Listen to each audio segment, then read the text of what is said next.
The snow fell so thick that Penelope Grant could barely see 3 feet in front of her face when she stepped off the train in Genoa, Nevada, her entire body trembling from more than just the cold journey through the Sierra Nevada mountains in January of 1878. She clutched her thin wool coat tighter around her shoulders, the fabric doing little to protect her from the bitter wind that whipped through the small depot. Her fingers had gone numb hours ago, somewhere between Sacramento and the Carson Valley, and now she could barely feel her toes in her worn leather boots. The advertisement had promised a new life, a fresh start with a rancher named William Thompson, who needed a wife to help run his cattle operation. Penelope had responded from her position as a seamstress in Philadelphia, desperate to escape the overcrowded boarding house and the endless gray days of her existence after her parents had died of fever the previous winter. But William Thompson was nowhere to be seen. The depot was nearly empty, just a few men huddled near a pot-bellied stove inside the small wooden building, and Penelope stood on the platform with her single trunk, watching the snow accumulate on the brim of her bonnet. Her teeth chattered so violently that she bit her tongue, tasting copper. The train whistle blew behind her, and she turned to see the locomotive beginning to pull away, heading south toward Carson City. Panic rose in her chest like floodwater. "Miss, you cannot stay out here, you will freeze." The station master, an elderly man with wire spectacles, poked his head out the door. "Come inside where it is warm." Penelope tried to move, but her legs would not cooperate. The cold had seeped so deep into her bones that she felt disconnected from her own body. She opened her mouth to respond, but no words came out. The world began to tilt sideways, and she wondered distantly if this was how she would die, frozen solid in a strange town in Nevada, waiting for a man who might never come. Someone help that woman. The station master shouted, his voice seeming to come from very far away. Heavy footsteps crunched through the snow, moving quickly. Penelope tried to focus, but her vision had gone blurry around the edges. She saw a tall shape approaching, broad shoulders cutting through the swirling white, and then strong hands gripped her arms. "Easy now. I have got you." The voice was deep and warm, with a hint of concern that cut through her confusion. Penelope looked up and saw a man in his late 20s with dark hair visible beneath his wide-brimmed hat, strong features, and eyes the color of whiskey in sunlight. He was already shrugging out of his heavy sheepskin coat, and before she could protest, he wrapped it around her shoulders. The lingering warmth from his body heat felt like salvation, and she instinctively pulled it closer, breathing in the scent of leather and wood smoke and something distinctly masculine. "Come home," the cowboy said simply, his hand still steadying her. "You cannot stay here." "I am waiting," Penelope managed through chattering teeth, "for William Thompson." Something flickered across the cowboy's face, an expression she could not quite read. "Thompson is not coming, miss." His ranch foreman was in the saloon an hour ago, saying Thompson changed his mind about the whole arrangement, said he decided to marry a widow from Carson City instead. The words hit Penelope like a physical blow. She swayed, and the cowboy's grip tightened, keeping her upright. All the money she had saved for the train ticket, the letters she had written, the hope she had carefully nurtured during the long journey west, all of it crumbled to dust. She had nowhere to go, no money for a return ticket, no family waiting for her anywhere. She was utterly, completely alone in a strange town in the middle of a snowstorm. "Please," she whispered, though she did not know what she was asking for. "My name is Zachary Jenkins," the cowboy said, his voice gentle but firm. "I have a ranch about 5 miles north of here, up in the foothills. You need to get warm and get some food in you, and then we can figure out what happens next. But right now, You need to come with me before this cold kills you." Penelope knew she should be cautious. She knew nothing about this man, nothing about his character or his intentions. But she also knew that she had no other options, and something in his honest, direct gaze made her want to trust him. She nodded weakly, and Zachary immediately bent to lift her trunk with one hand as if it weighed nothing, his other hand supporting her elbow. "My wagon is just over there," he said, guiding her carefully through the snow. "Watch your step." The wagon was sturdy and well-maintained, pulled by two massive draft horses that stood patiently in the storm, their breath creating clouds in the frigid air. Zachary lifted Penelope onto the seat as easily as he had lifted her trunk, then climbed up beside her. He pulled a thick wool blanket from behind the seat and draped it over both of them, creating a cocoon of relative warmth. "Hold on," he said, and clicked his tongue at the horses. They began to move, their hooves finding purchase in the deepening snow. Penelope huddled against the side of the wagon, pulling Zachary's coat tighter.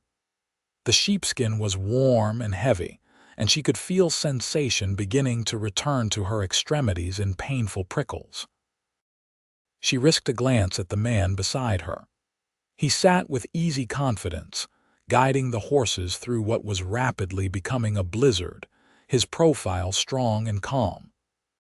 He had given her his coat without hesitation, and now he sat in just his flannel shirt and leather vest, seemingly unbothered by the cold.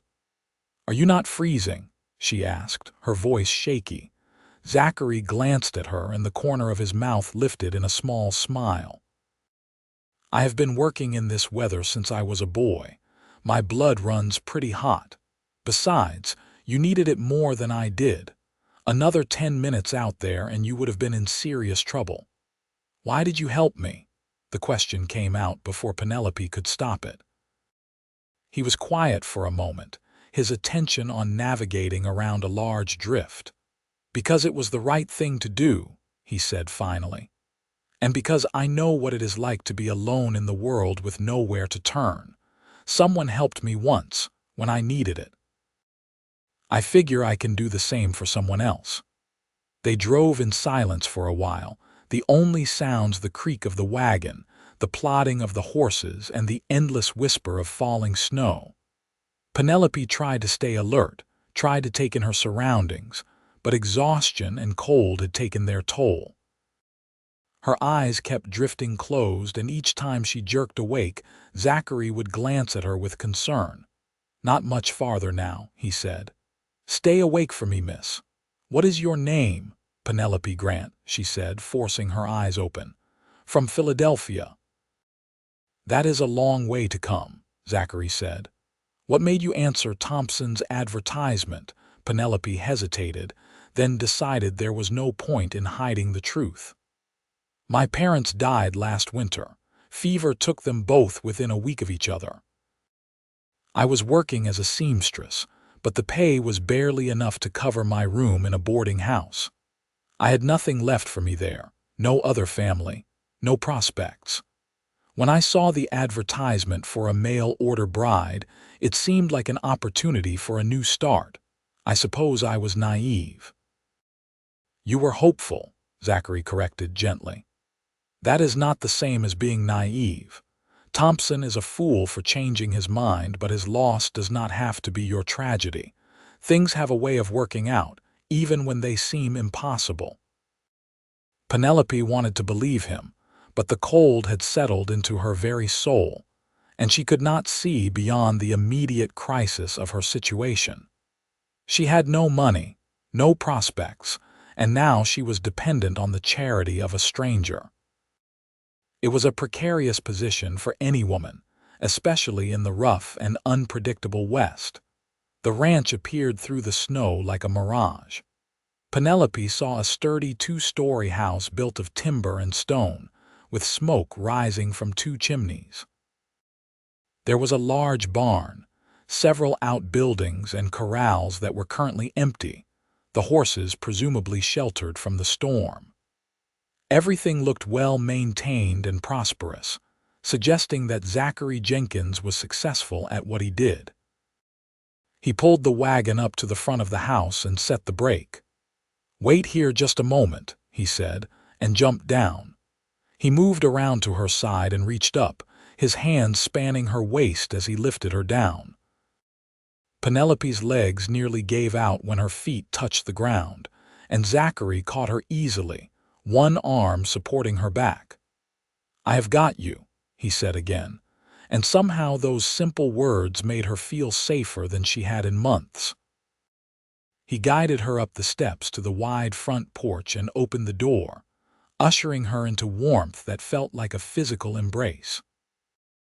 The interior of the house was simple but comfortable, with solid furniture, colorful rugs on the wooden floors, and a massive stone fireplace where a fire blazed cheerfully. Everything was neat and clean, which surprised Penelope. Most bachelor households she had heard about were chaotic and unkempt. "Sit here by the fire," Zachary said, steering her to a cushioned chair close to the hearth. "I need to get the horses settled and bring in your trunk, and then I will make us something hot to drink." "You do not have to," Penelope started, but Zachary shook his head. "Yes, I do. You are in no condition to do anything right now except warm up. Stay put." He disappeared back outside, and Penelope sank into the chair, holding her numb hands toward the flames. Slowly, painfully, warmth began to seep back into her body. She looked around the room, taking in details. There were books on a shelf, a good number of them, suggesting that Zachary was educated. A rifle hung over the fireplace, but it was clean and well-maintained, a tool rather than a decoration. Photographs in simple frames sat on a side table, showing people she assumed were family members. Zachary returned carrying her trunk, which he set down near the stairs. Snow clung to his dark hair and shoulders, and his cheeks were reddened from the cold, but he moved with easy efficiency, clearly accustomed to the harsh weather.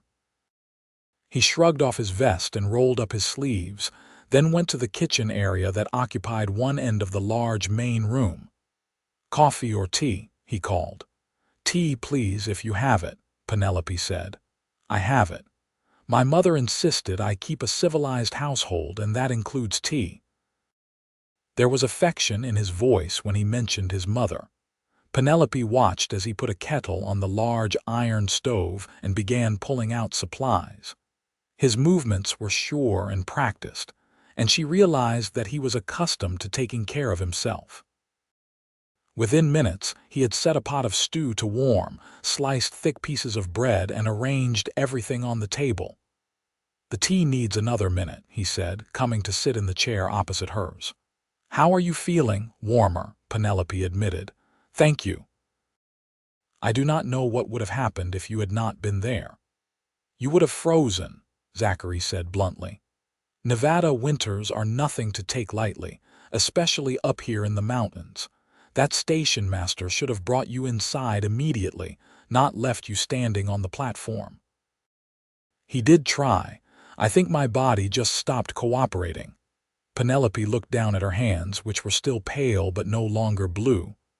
"I suppose I was in shock, learning that Mr. Thompson had changed his mind." "Thompson is an idiot," Zachary said flatly. "Any man who would promise to marry a woman, convince her to travel 2,000 miles, and then change his mind at the last minute is worse than an idiot. He is a coward and dishonorable." The vehemence in his voice startled Penelope, and she looked up to meet his gaze. His amber eyes were fierce, and she realized he was genuinely angry on her behalf. Something in her chest loosened slightly, a knot of fear and loneliness unraveling just a fraction. "I appreciate your kindness," she said softly, "but I must be practical. I have no money for a return ticket to Philadelphia, and even if I did, I have nothing to return to. I will need to find work, somewhere to stay. Perhaps in Carson City there might be opportunities." Zachary was quiet for a moment, studying her with an intensity that made her feel exposed. Then he stood and went to tend the kettle, which had begun to whistle. He poured hot water over tea leaves in a ceramic pot, let it steep, then brought 2 cups to where they sat. The tea was strong and hot, and Penelope wrapped her hands around the cup gratefully, inhaling the steam. "I have a proposition for you," Zachary said, settling back into his chair. "Hear me out before you answer." Penelope tensed, suddenly wary. She knew what kinds of propositions men sometimes made to desperate women, and despite Zachary's kindness so far, she was still alone in his house, miles from town, with no way to protect herself if his intentions were less than honorable. Zachary must have seen something in her face because he held up one hand. "Nothing improper, I swear to you. This is a business arrangement I am suggesting, plain and simple." "What kind of business arrangement?" Penelope asked carefully. "I need help running this ranch," Zachary said. "I lost my housekeeper 2 months ago when she moved to San Francisco to live with her daughter. Since then, I have been doing everything myself, the ranch work and the household work, and it is too much for one person. I have been meaning to find someone, but I have not had the time to go into Carson City to look. You need a place to stay and a way to earn money. I am offering you a job as my housekeeper. Room and board plus wages. You would have your own room upstairs, complete privacy. I spend most of my days out on the ranch anyway, so you would have the house to yourself most of the time."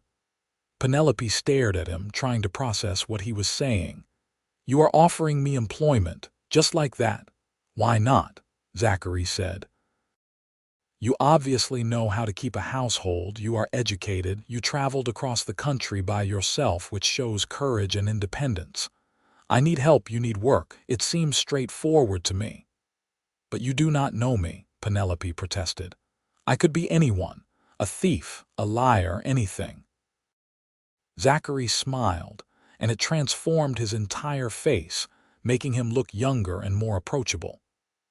"I am generally a good judge of character, and my gut tells me you are exactly who you appear to be. An honest woman who has had some hard luck and is trying to make the best of a bad situation. Besides, if you steal my silver, I will just track you down." He said it lightly, almost teasingly, and Penelope found herself wanting to smile despite everything. "You have silver." "A few pieces my mother left me. Not much, but it would be a shame to lose them." He took a sip of his tea. "What do you say, Miss Grant? Will you stay and work for me? I promise you will be safe here, and I will treat you with respect. If it does not work out, if you are unhappy or uncomfortable, I will personally drive you to Carson City and help you find other arrangements." Penelope turned the offer over in her mind, looking for traps or hidden dangers, but the simple truth was that she had no better options. Zachary Jenkins seemed like a decent man, and his offer was generous. She would have shelter, food, and a salary, which was more than she had hoped for an hour ago when she was freezing at the train depot. "Yes," she said finally, "I accept your offer, and thank you, Mr. Jenkins. You have been extraordinarily kind. Call me Zachary," he said. "And you are welcome. Now, let us get some food into you. You look like you have not had a decent meal in days." He was right. Penelope had been rationing her meager supplies during the journey, and she could not remember the last time she had eaten anything substantial. Zachary dished up generous portions of beef stew thick with vegetables, and they ate at the simple wooden table. The food was hearty and well seasoned, and Penelope found herself eating with an appetite she had not felt in months. "Did you make this?" she asked between bites. "I did. My mother insisted that all her sons learn to cook and take care of themselves. She said a man who could not feed himself was only half a man." Zachary mopped up gravy with his bread. "I have 3 brothers, all older, all married now with families of their own. They are scattered throughout California and Oregon. I am the only one who stayed in Nevada." "Why did you stay?" Penelope asked, curious despite herself. Zachary looked thoughtful. I love this land. The high desert, the mountains, the way the seasons change so dramatically.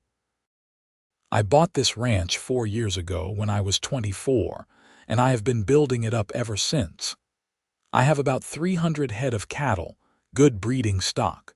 In a few more years, I hope to have one of the most successful operations in the valley. There was pride in his voice, but it was the honest pride of a man who had worked hard for what he had. Penelope found herself wanting to know more about him, this cowboy who had rescued her from the snow and offered her a lifeline without asking for anything in return. After dinner, Zachary showed her upstairs to a small but comfortable bedroom. It had a real bed with a thick mattress, a washstand with a pitcher and basin, a chest of drawers, and a window that looked out over the snowy landscape. There was even a small stove in the corner, and Zachary knelt to light it, coaxing flames from kindling until warmth began to fill the space. "The sheets are clean," he said, standing and dusting off his hands. "I changed them just a few days ago. There is water in the pitcher, and if you need anything else, just let me know. My room is at the end of the hall, and there is a water closet between, which is more civilized than most ranches out here. I had it installed last year." "This is wonderful," Penelope said honestly. "Better than any place I have stayed in years." Zachary looked pleased. "Good, get some rest. Tomorrow you can settle in properly and we can discuss the household routine. But for tonight, just sleep and recover from your journey." He left, closing the door quietly behind him, and Penelope stood in the center of the room, trying to absorb everything that had happened. This morning she had been on a train, heading toward what she thought would be her new life as William Thompson's wife. Now she was on a ranch belonging to a stranger, employed as a housekeeper, and somehow the situation felt more hopeful than anything she had experienced in the past year. She unpacked her trunk, hanging her few dresses in the small wardrobe and placing her other belongings in the chest of drawers. Everything she owned in the world fit easily into these pieces of furniture, a sobering reminder of how little she had to fall back on. But as she changed into her nightgown and climbed into the comfortable bed, pulling the thick quilts up to her chin, Penelope allowed herself to feel something she had not felt in a long time: grateful. The storm continued through the night, wind howling around the corners of the house and snow piling up against the windows. But inside, Penelope was warm and safe, and when she finally fell asleep, it was the deepest and most restful sleep she had experienced in months. Morning brought clear skies and a world transformed by snow. Penelope woke to sunlight streaming through her window and the smell of coffee drifting up from downstairs. She dressed quickly in one of her simple calico dresses, braided her long chestnut hair, and made her way down to the main room. Zachary was already up, standing at the stove and cooking breakfast. He had shaved and changed into clean clothes, and he looked up with a smile when she appeared. "Good morning. I hope you slept well." "Better than I have in a very long time," Penelope admitted. "What can I do to help?" "For this morning, nothing. Have some coffee and sit down. Starting tomorrow, the kitchen will be your domain, but today you are still recovering." He poured her a cup of coffee from the pot on the stove, and Penelope took it gratefully. Breakfast was eggs, bacon, and biscuits, all prepared competently if not quite as skillfully as Penelope could have done. They ate together at the table, and Zachary outlined what her responsibilities would include. "General housekeeping, cooking, laundry, that sort of thing," he said. "I usually take my breakfast early, around 6, because I need to get out to tend the animals. Lunch can be simple, just something I can eat quickly. Dinner is the main meal of the day. I typically come in around 6 in the evening unless there is something urgent that keeps me out longer." As I said, You will have the house to yourself most days, and you can organize things however you see fit. I am not particular about how things are done as long as they get done." "That sounds perfectly reasonable," Penelope said. "What about supplies?" "If I need things for cooking or household management, make a list, and I will take you into town once a week to get whatever you need. Or if I am going alone, I can pick things up. There is a good general store in Genoa, and the proprietor knows my usual orders." They spent the rest of the morning with Zachary showing Penelope around the house, pointing out where supplies were kept, how the stove worked, where the well was for water. The house was well designed and well built, clearly the work of someone who had put thought and care into creating a real home rather than just a place to sleep. "You built this yourself?" Penelope asked, running her hand along the smooth banister of the staircase. "I had help from my brothers and some hired men, but yes, I designed it and oversaw the construction. I wanted something that would last, that I could fill with a family someday." He said the last part almost wistfully, and Penelope wondered what dreams this quiet cowboy harbored for his future. Over the next few days, they fell into a comfortable routine. Penelope rose early to prepare breakfast, and Zachary would eat quickly before heading out to work on the ranch. She spent her days cleaning, cooking, and organizing, and she had to admit it felt good to have purpose again, to be creating order and comfort in this solid, well-made house. In the evenings, Zachary would return, often tired and cold, and they would eat dinner together at the table. At first, their conversations were polite and somewhat formal, the careful interactions of two people who were still getting to know each other. But gradually, as the days turned into weeks, they began to share more about themselves. Penelope told him about growing up in Philadelphia, about her father's bookshop, and how she had learned to read at a young age, devouring novels and poetry. She told him about her mother's skill with a needle, and how she had taught Penelope the seamstress trade.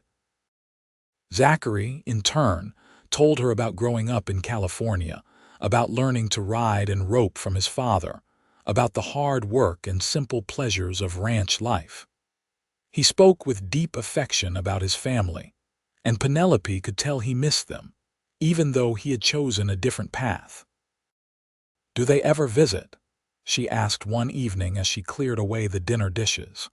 "Once or twice a year, usually in the summer when travel is easier. My oldest brother, Zane, came through last July with his wife and their 3 children. It was good to see them, though the house felt very empty after they left." He paused, then added, "It has been less empty since you arrived."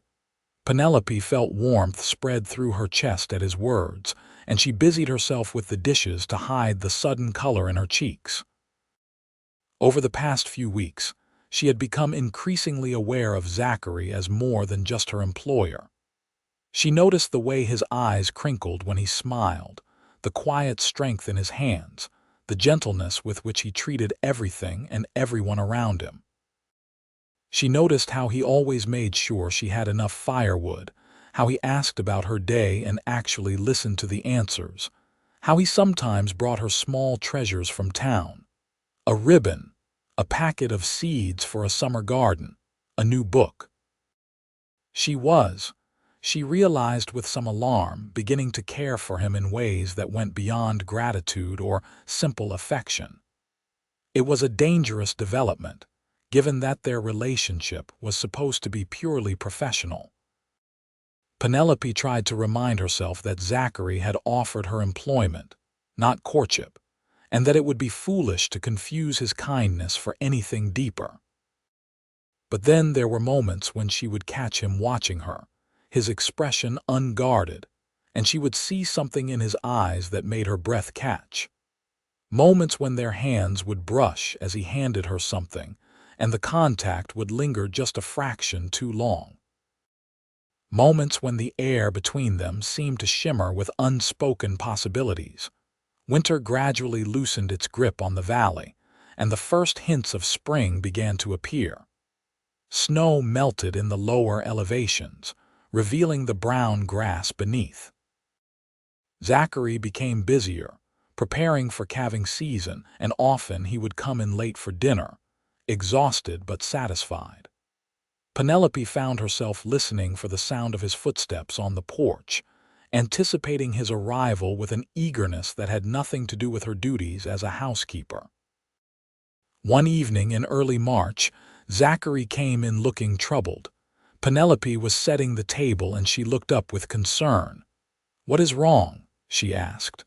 "One of my best cows is having trouble with her labor.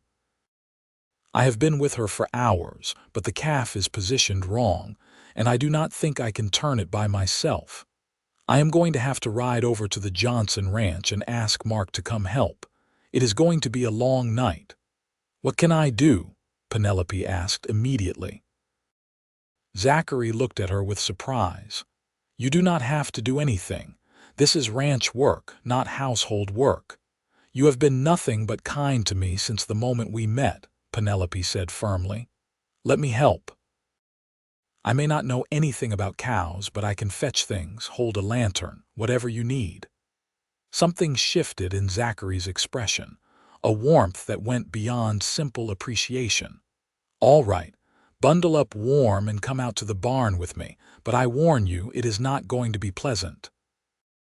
Penelope grabbed her shawl and followed him out into the cold night air. The barn was large and well-maintained, with individual stalls for the horses and a larger area for the cattle. In one of the pens, a cow lay on her side, breathing heavily, her sides heaving with effort. Zachary knelt beside her, speaking in a low, soothing voice as he examined her.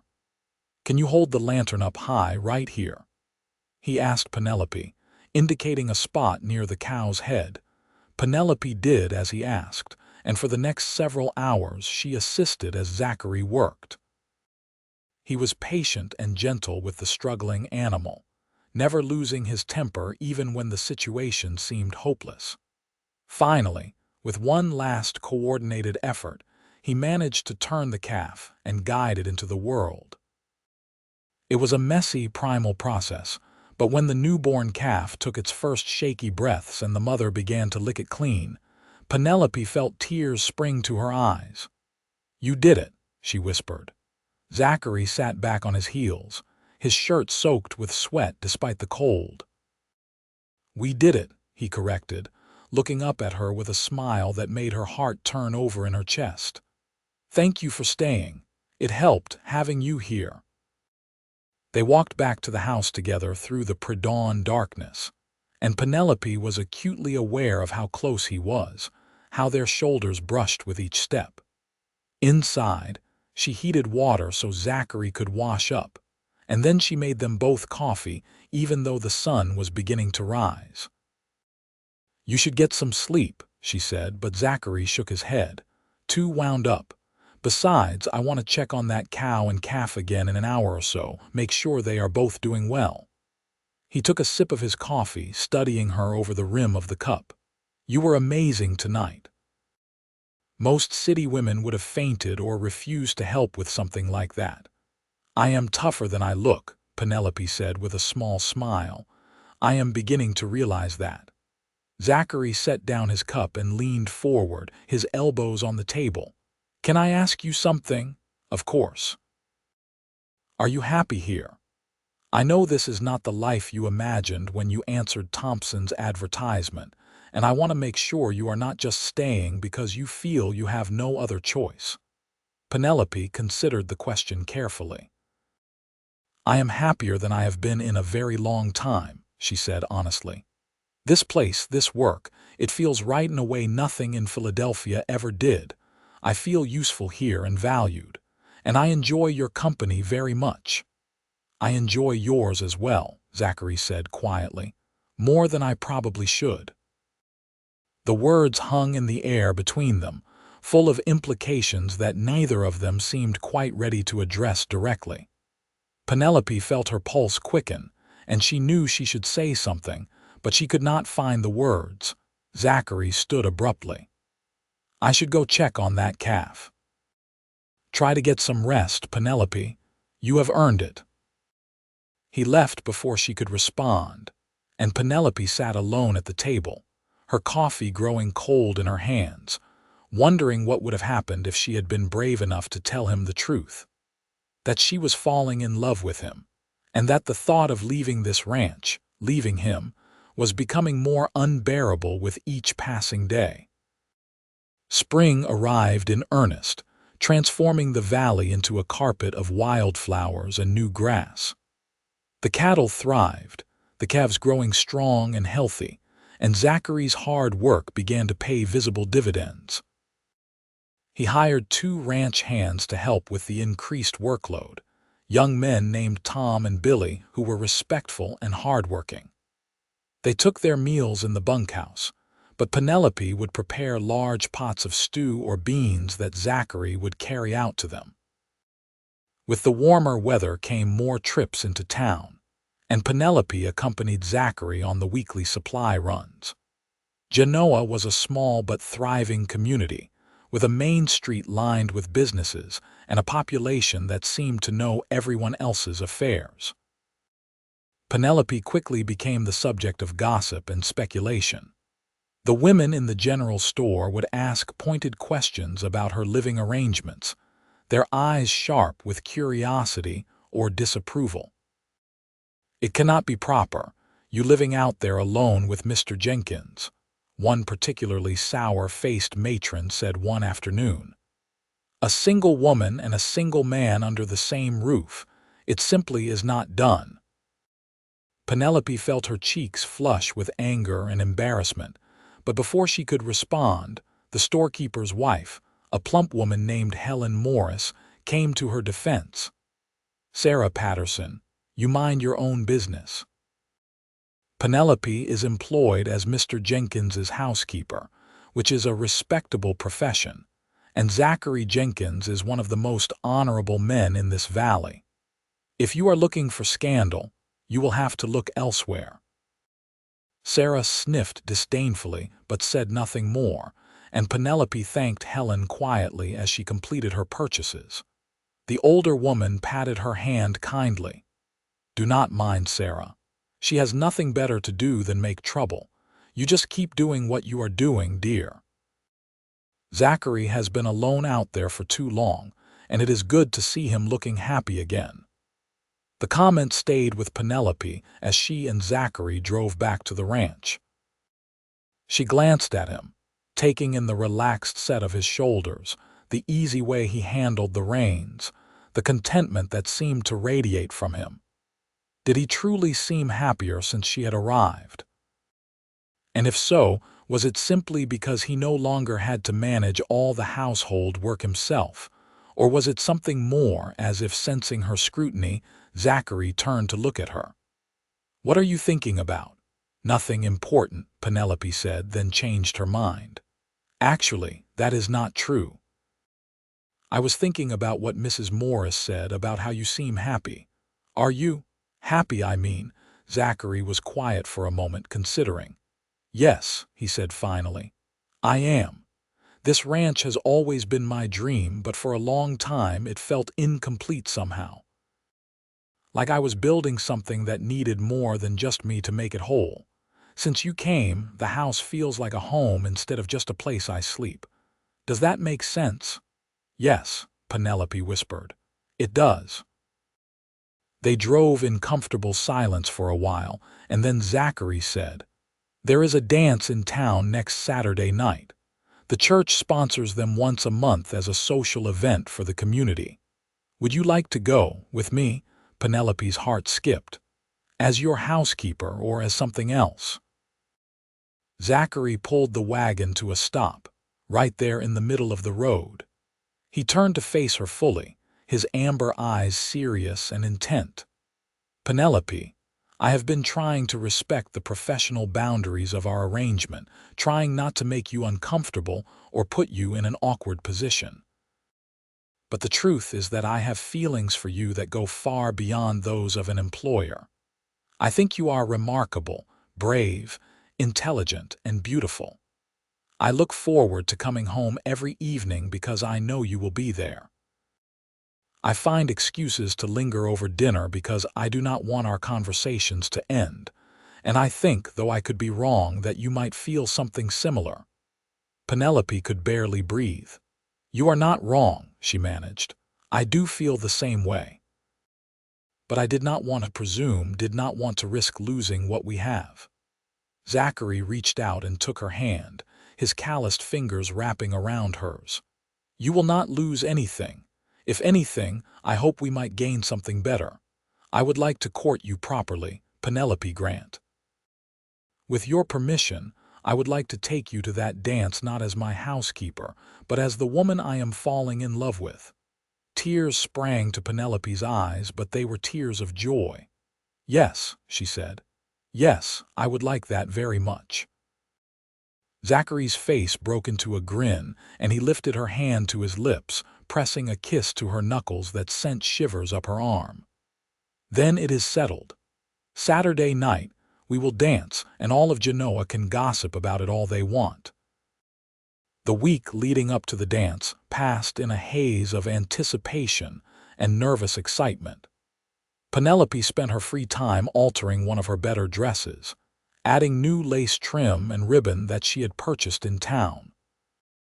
It was a soft blue color that brought out her eyes, and when she tried it on the night before the dance, she felt pretty for the first time in years. Saturday evening arrived, and Zachary appeared in the parlor wearing his best clothes, his dark hair neatly combed. He stopped short when he saw Penelope descending the stairs, and the look of pure admiration on his face made all her efforts worthwhile. "You look beautiful," he said softly.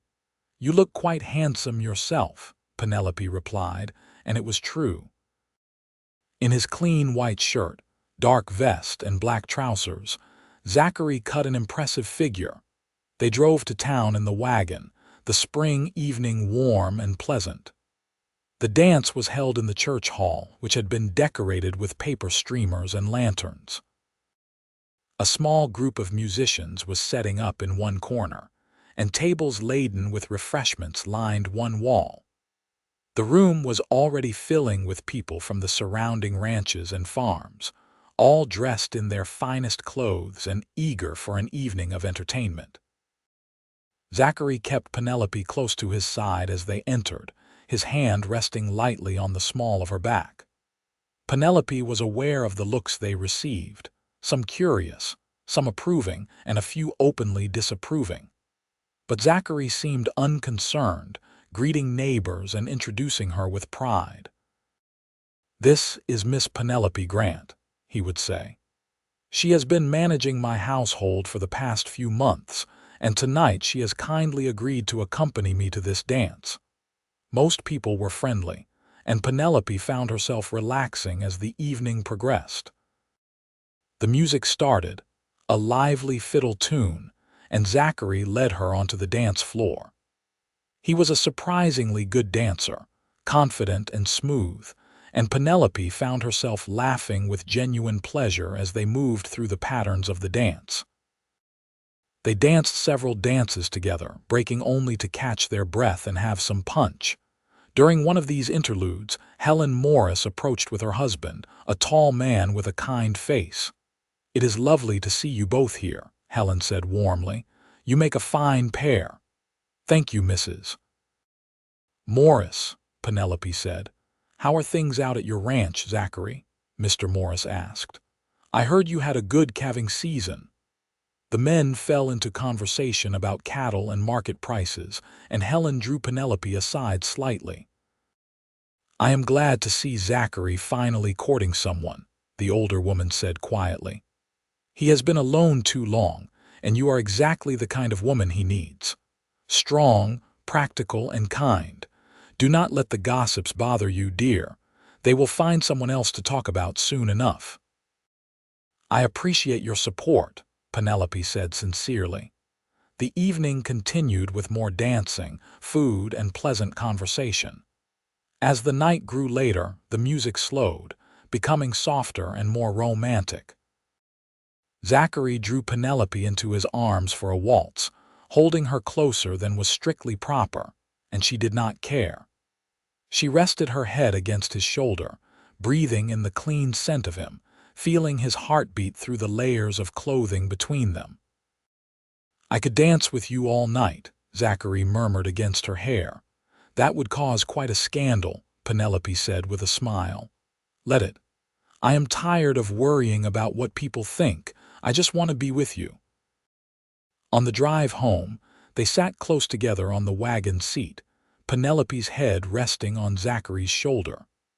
The night was clear and beautiful, with stars scattered across the sky like diamonds on velvet. When they reached the ranch, Zachary helped her down from the wagon, but instead of releasing her, he kept his hands on her waist, looking down at her with an intensity that made her breath catch. "Penelope," he said quietly, "may I kiss you?" Instead of answering, Penelope rose on her toes and pressed her lips to his. The kiss was gentle at first, tentative, a question being asked and answered. Then Zachary's arms came around her, pulling her closer, and the kiss deepened, becoming something more urgent and passionate.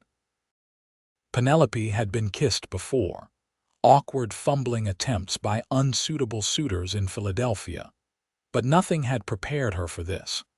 The warmth and strength of Zachary's embrace, the way his lips moved against hers, the feeling of rightness that flooded through her entire being. When they finally broke apart, both breathing hard, Zachary rested his forehead against hers. "I love you," he said, the words simple but weighted with sincerity. "I think I have loved you since that day at the depot when you were standing in the snow, brave and lost and beautiful. I know we have not known each other long, but I know my own heart. I love you, Penelope Grant." "I love you too," Penelope whispered, her eyes filling with tears. "I love you so much, Zachary Jenkins."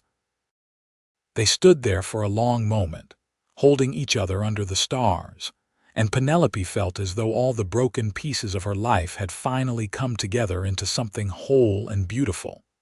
As spring turned to summer, their courtship continued in earnest.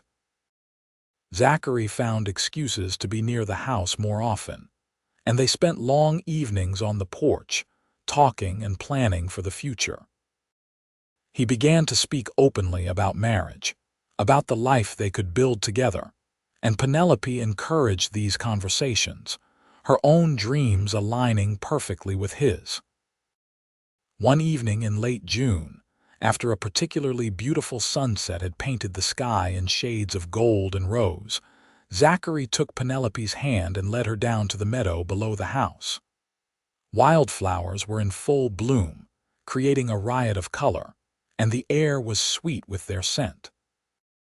"I have been planning this for weeks," Zachary said, sounding nervous for the first time since Penelope had known him. "I wanted everything to be perfect." "What do you mean?" Penelope asked, though her heart was already racing with anticipation.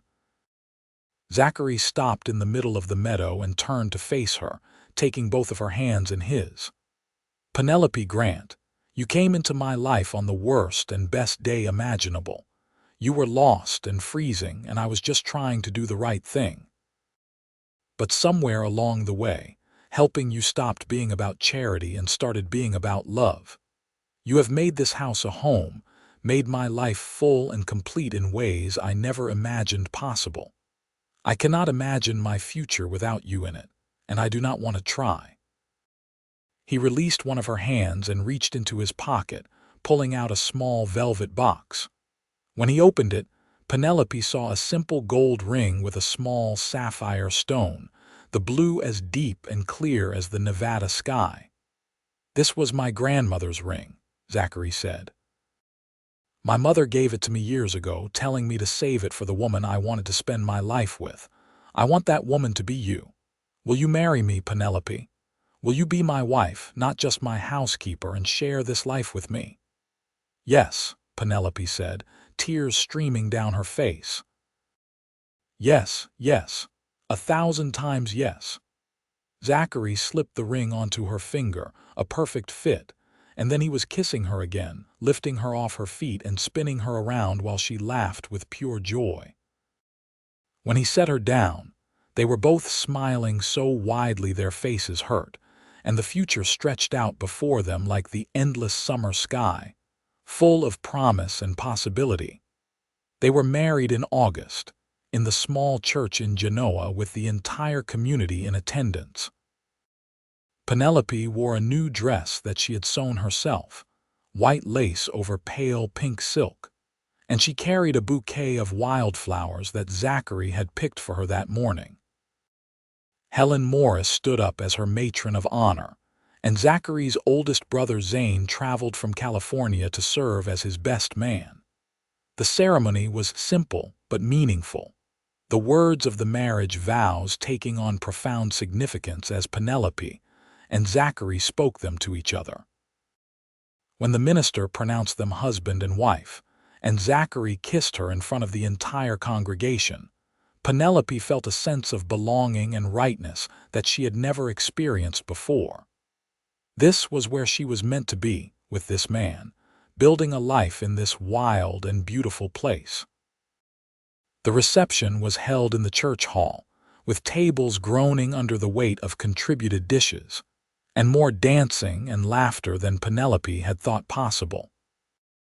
Zachary's family embraced her warmly, his brothers teasing him good-naturedly about finally finding a woman brave enough to take him on, and his sisters-in-law welcoming her into their circle with genuine affection. As the sun began to set, Zachary and Penelope slipped away from the celebration and rode back to the ranch together, to the home that was now truly theirs. Zachary carried her over the threshold, both of them laughing, and then they were alone, husband and wife, with the rest of their lives stretching out before them. The early days of their marriage were a time of discovery and deepening intimacy. Penelope had worried that marriage might change things between them, make them awkward or uncertain, but if anything, it brought them closer. Zachary was a gentle and considerate husband, and their physical relationship developed naturally, adding another layer of connection to the emotional bond they had already formed. They settled into the rhythms of married life, working side by side to manage the ranch and the household.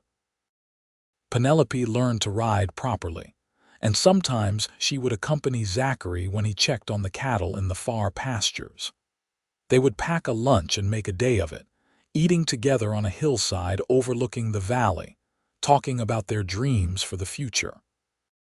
"I want this ranch to prosper," Zachary said one afternoon as they sat in the shade of a pine tree. "Not for wealth, but so we can build something lasting, something we can pass down to our children someday. How many children do you want?" Penelope asked, amused by his assumption that there would be children.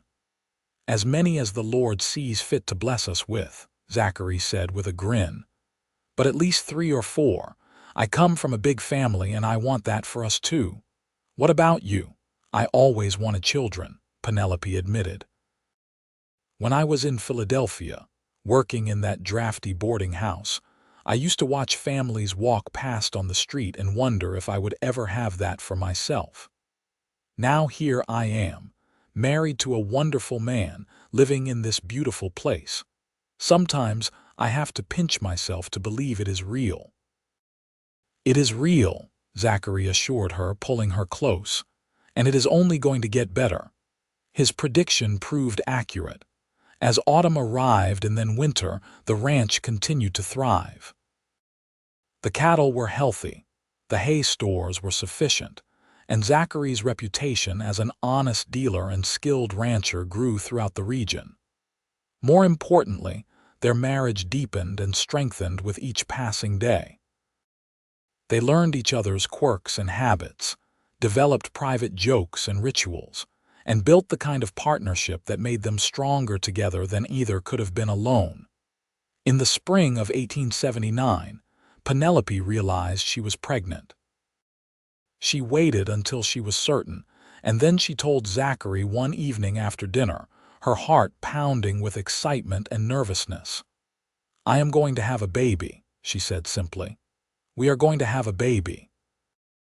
Zachary stared at her for a long moment, and then his face broke into the widest smile she had ever seen. He let out a whoop of joy and swept her into his arms, careful even in his excitement not to hold her too tightly. "A baby," he kept saying. "We are going to have a baby. Penelope, this is the best news. This is perfect."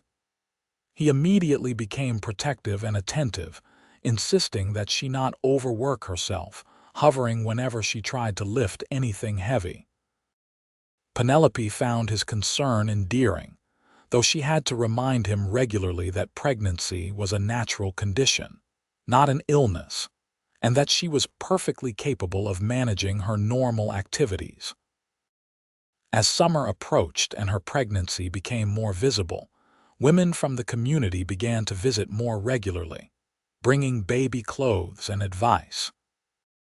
Helen Morris was particularly helpful, having raised 5 children of her own, and she became a source of reassurance when Penelope worried about the realities of childbirth and motherhood.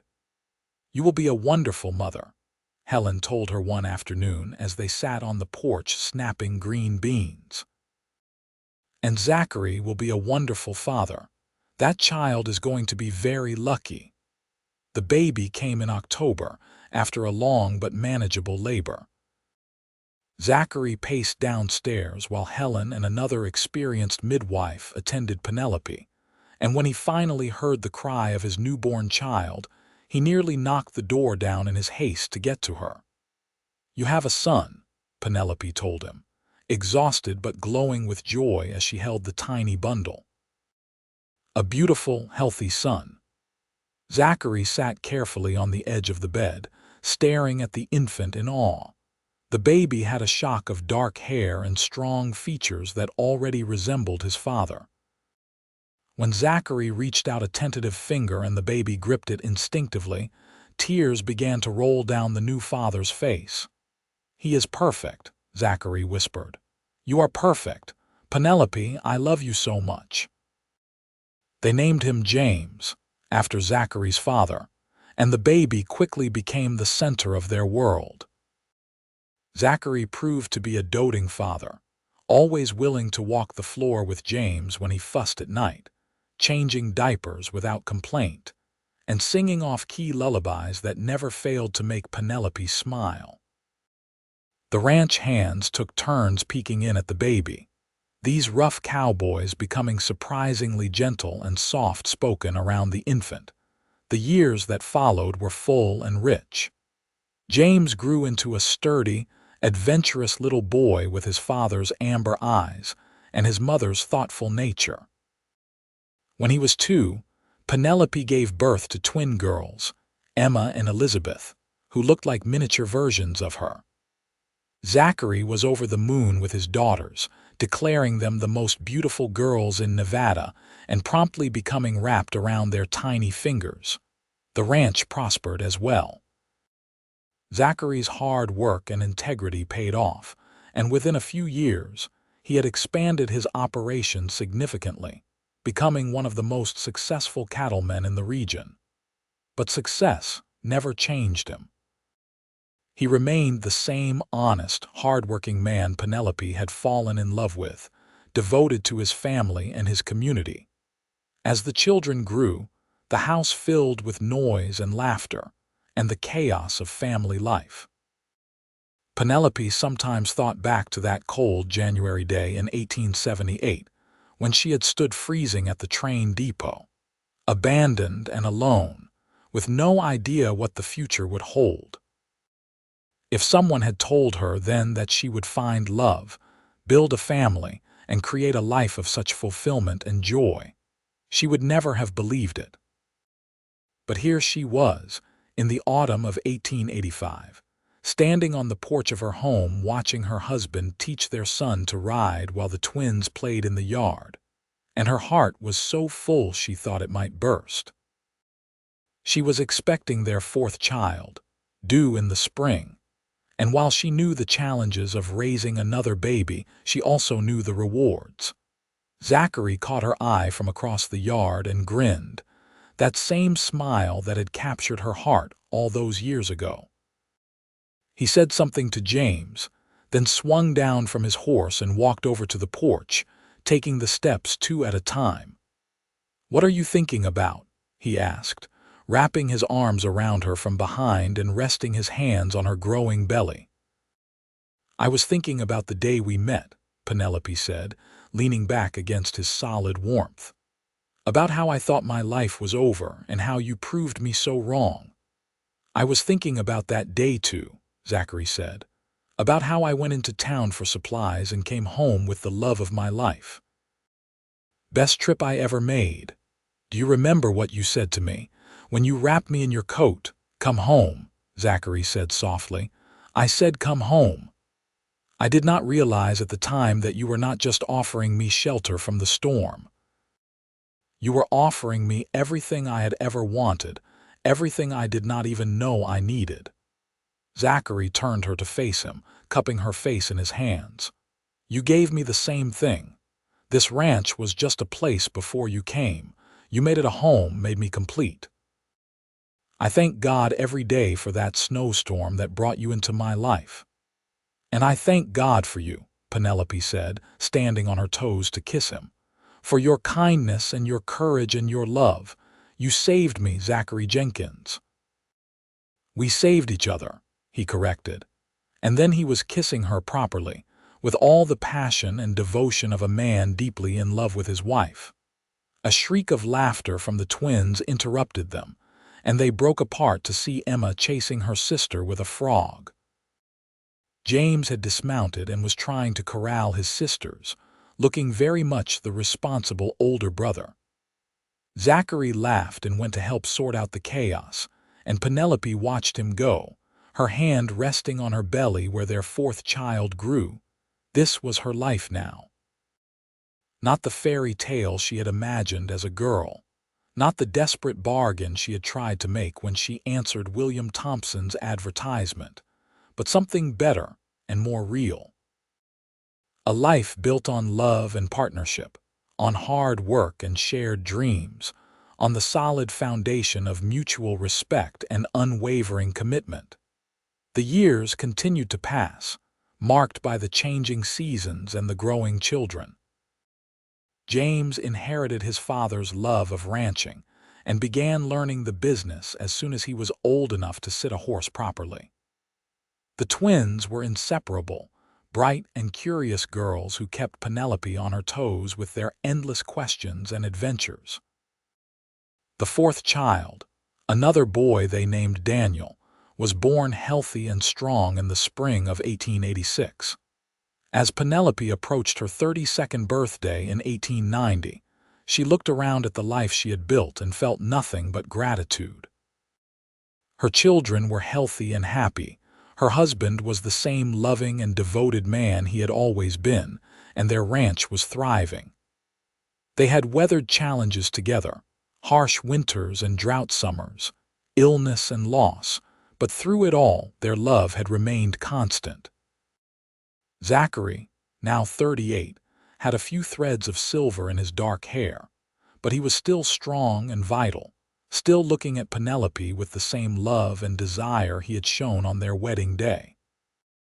They had grown together rather than apart, their bond deepening with time and experience, and Penelope knew with absolute certainty that she would love this man for the rest of her life. One evening, after the children were in bed, Penelope and Zachary sat together on the porch swing they had installed years ago, watching the sunset paint the Nevada sky in brilliant colors. Zachary's arm was around her shoulders, and Penelope's head rested against his chest, listening to the steady beat of his heart.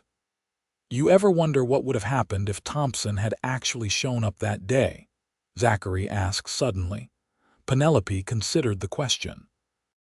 "Sometimes," she admitted, "but I do not think I would have been truly happy with him. I think things worked out exactly as they were meant to. You were meant to find me, and I was meant to come home with you." "I agree," Zachary said. Though I still want to punch Thompson in the face for what he put you through, Penelope laughed. My fierce protector, I love you, you know. I love you too, more every day, which I did not think was possible. He pressed a kiss to the top of her head. Thank you for taking a chance on me, for trusting me when you had every reason to be cautious. Thank you for building this life with me. It has been my greatest joy, Penelope said simply. They sat in comfortable silence as the stars began to appear, and Penelope thought about all the twists and turns that had brought her to this moment. The grief of losing her parents, the desperation that had driven her to answer a mail-order bride advertisement, the fear and cold of that day at the depot, and then the warmth and safety of Zachary's coat, his simple invitation to come home. Every difficult moment, every heartbreak and loss had led her to this. A good man, a loving family, and a home in the wide open spaces of Nevada. It was not the life she had planned, but it was better than anything she could have imagined. As more years passed, the Jenkins family continued to grow and flourish. James grew into a responsible young man, taking on more of the ranch duties and proving himself to be as capable and honest as his father. The twins developed distinct personalities despite their identical appearance. Emma was adventurous and bold, always ready for a new challenge, while Elizabeth was thoughtful and gentle, with a gift for music that led them to purchase a piano for the parlor. Daniel showed signs of his father's quiet strength and his mother's keen intelligence. In 1895, when Penelope was 37 and Zachary 43, they were blessed with a surprise fifth child, another daughter they named Sarah. By this time, James was 15 and already talking about one day running the ranch himself, and the twins were 13, beautiful and poised young ladies who attracted attention whenever the family went to town. Daniel, at 9, was still young enough to be delighted with his baby sister, and he became her devoted protector and playmate as she grew. The ranch had expanded significantly over the years. Zachary had purchased additional land, built a larger barn, and employed several permanent hands. The Jenkins Ranch was now one of the most successful operations in the region, known for quality cattle and honest dealings. But despite their prosperity, Penelope and Zachary remained grounded, never forgetting the hard work and good fortune that had brought them to this point. They were also active in their community. Zachary served on the town council, helping to make decisions about infrastructure and services, while Penelope organized charitable efforts for families in need. They had not forgotten what it felt like to struggle, to be vulnerable and dependent on the kindness of others, and they made sure to extend that same kindness whenever they could. Helen Morris, now elderly but still sharp as ever, visited often and delighted in watching the Jenkins children grow. I knew from the first moment I saw you two together that it would work out, she told Penelope one afternoon. Some people are just meant to be together, and you and Zachary are proof of that. As the 19th century drew to a close, the Jenkins family celebrated Christmas of 1899 with great joy and festivity. The house was full of laughter and music, with James entertaining them on his guitar while Elizabeth played the piano, and the younger children sang carols. Penelope and Zachary stood together, watching their family, and once again Penelope was struck by how blessed she was. A new century is coming, Zachary said quietly. Can you believe it? 18 years ago you stepped off that train into a snowstorm, and now look at us. 5 children, a successful ranch, and more happiness than I knew was possible. We have built something wonderful, Penelope agreed, and I am excited to see what the new century brings for our family. The new century brought continued prosperity and growth. James, now 20, began courting a young woman from a neighboring ranch, and by 1902, he was married to Margaret Harrison in a beautiful ceremony that brought both families together. Within a year, James and Margaret presented Zachary and Penelope with their first grandchild, a robust boy they named Zachary Jr. Holding her grandson for the first time, Penelope felt the sweet ache of time passing, of life continuing in its natural cycle. She thought of her own parents, gone for so many years now, and wished they could have known this joy. But she also felt their presence in a way, as if they were watching and approving of the life she had made. The twins married within a year of each other, Emma to a rancher from California and Elizabeth to a schoolteacher in Carson City. Daniel showed promise as a businessman, with plans to expand the ranch's operations into new markets. Only Sarah, still young at 7, remained completely in the nest, and she was doted upon by her entire extended family. As Penelope approached her 50th birthday in 1903, she took stock of her life with deep satisfaction. The young woman who had arrived in Genoa so many years ago, frightened and alone, had become a respected matriarch, a woman of substance and influence in her community. But more importantly, she was loved, deeply and truly, by a good man who had kept every promise he had ever made to her. Zachary, now 51, had silver threading liberally through his dark hair, and lines creased his face from years of working in the sun. But to Penelope, he was as handsome as ever, and she loved him more deeply than she had thought possible. They had weathered nearly 25 years of marriage together, through good times and hard times, and their bond had only strengthened. On their 25th wedding anniversary in August of 1903, their entire family gathered at the ranch for a grand celebration. James and Margaret were there with young Zachary and their newborn daughter. Emma and her husband brought their infant son. Elizabeth and her husband traveled from Carson City. Daniel, now 17 and tall like his father, helped organize the festivities. And Sarah, nearly 8, supervised everything with the seriousness of someone much older.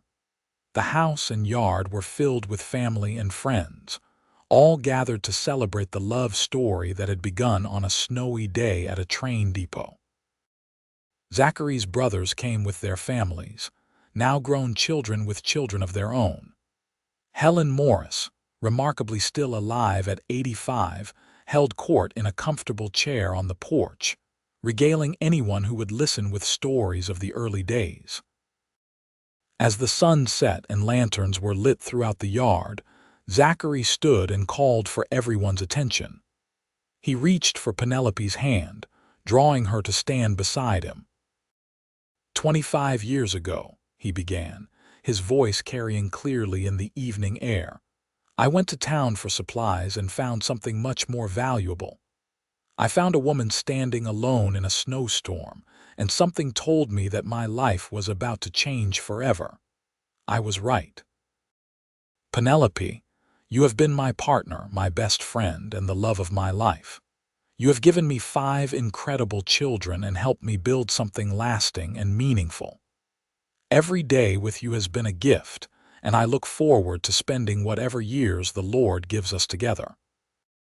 There was not a dry eye in the crowd as Penelope stood on her toes to kiss her husband, and the applause and cheers were heartfelt and joyous. Later, as they danced together under the stars, just as they had at that first dance so long ago, Penelope whispered in his ear, "Thank you for wrapping me in your coat. Thank you for saying come home. Thank you for giving me this beautiful life." "Thank you for trusting me," Zachary replied. "Thank you for loving me. Thank you for being my home." The years that followed brought the expected changes of life. Children grew and started families of their own. Grandchildren arrived with increasing frequency, filling the house with the next generation's laughter and energy. The ranch continued to prosper under the combined management of Zachary and James, with Daniel eventually joining them after completing his education. Penelope embraced her role as grandmother with the same wholehearted commitment she had brought to motherhood. She taught her granddaughters to sew and cook, shared stories of the old days, and provided a steady, loving presence in all their lives. She and Zachary were the center around which the entire extended family orbited, the foundation upon which everything else was built. In 1910, when Penelope was 57 and Zachary 65, they finally agreed to let James take over primary management of the ranch. It was time, Zachary admitted, for the younger generation to lead, though he remained active and involved in an advisory capacity. This change gave Penelope and Zachary more time to travel, and they took trips to visit their daughters in California and Carson City, always returning to the ranch that remained the heart of their world. Sarah, their youngest, married in 1912, a young lawyer from Reno who was clearly devoted to her. The wedding was another grand family celebration, and watching Sarah walk down the aisle on Zachary's arm, Penelope felt the sweet melancholy of a chapter closing. All their children were now grown and settled in lives of their own, though they all remained close, visiting often and maintaining the strong family bonds that Penelope and Zachary had worked so hard to create. As they entered their 70s, Penelope and Zachary settled into a comfortable rhythm of life. Their days were quieter now, without the demands of young children or the full weight of ranch management, but they were no less rich. They spent long hours on the porch, reading or simply sitting together, watching the valley they had come to love so deeply. They took daily walks, Zachary's pace a bit slower now but his hand still firmly holding hers. They hosted Sunday dinners that drew children, grandchildren, and now even a few great-grandchildren. "You have any regrets?" Zachary asked one evening in 1918 as they sat watching the sunset. They were both 74 now, their hair white, their bodies bearing the marks of long lives well lived. Penelope thought carefully before answering. "Not a single one," she said finally. "Oh, I wish my parents could have known you and met their grandchildren. I wish we had not lost that calf in the spring of '89, or that James had not broken his arm falling from that tree. Small things, moments of pain or loss, but regrets about the big choices, about the path my life has taken. No, never. Not even about Thompson standing you up." Zachary asked with a hint of his old teasing smile. "Especially not that," Penelope said firmly. "That was the best thing that ever happened to me because it led me to you. God works in mysterious ways, but I am grateful for every step that brought me to that depot on that snowy day, and grateful beyond words that you were there when I needed you. I was there because I forgot to order seed for spring planting and had to make a special trip," Zachary said. "If I had remembered, I would have been at home and who knows what might have happened. But you did forget, and you were there, and here we are," Penelope said. 40 years later, still together, still in love, surrounded by family and friends. I could not have asked for a better life." Zachary pulled her close, and they sat in comfortable silence as the day faded into night. These quiet moments had become precious to both of them, opportunities to simply be together without the demands and distractions of daily life.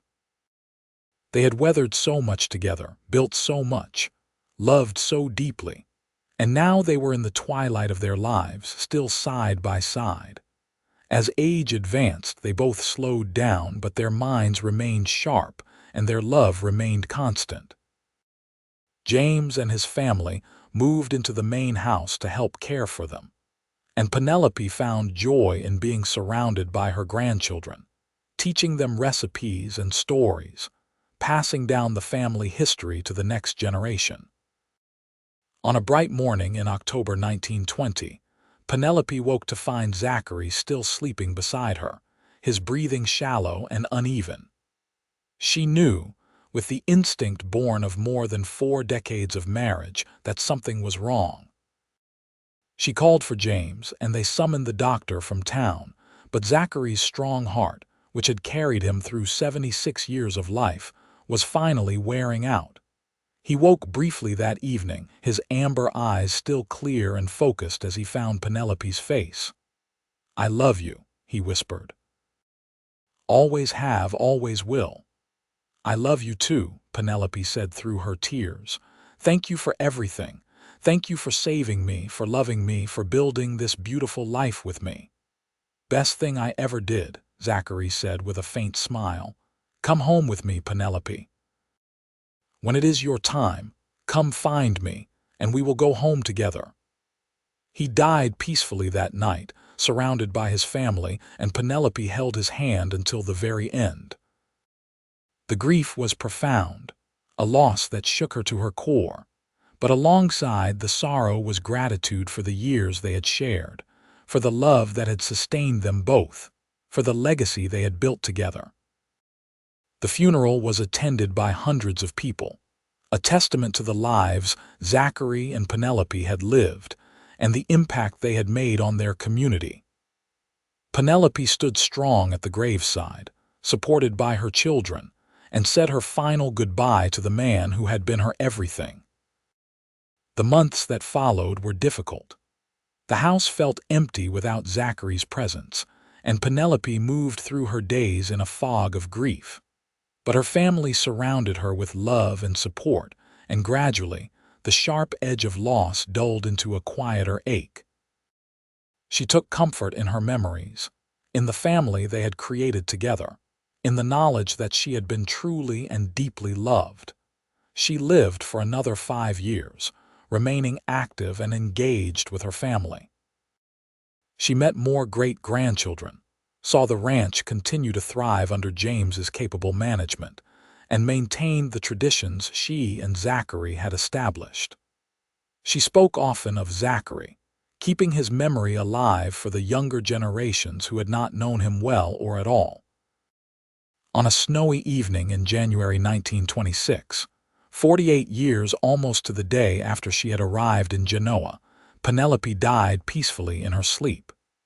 She was 82 years old, and her last words to her daughter Elizabeth, who was sitting with her, were, "Tell them all I loved them. And tell your father I am coming home." She was buried beside Zachary on a hillside overlooking the ranch they had built together, and the headstone read simply, "Penelope Jenkins, beloved wife, mother, and grandmother. Home at last." The Jenkins Ranch continued to prosper, passing down through the generations, and the story of how it all began with a cowboy wrapping his coat around a freezing mail-order bride and saying, "Come home," became family legend. Each new generation heard the tale and marveled at the love story that had started their family's legacy. A reminder that sometimes the best things in life come from the most unexpected circumstances, and that true love, once found, can last not just a lifetime but echo through generations to come.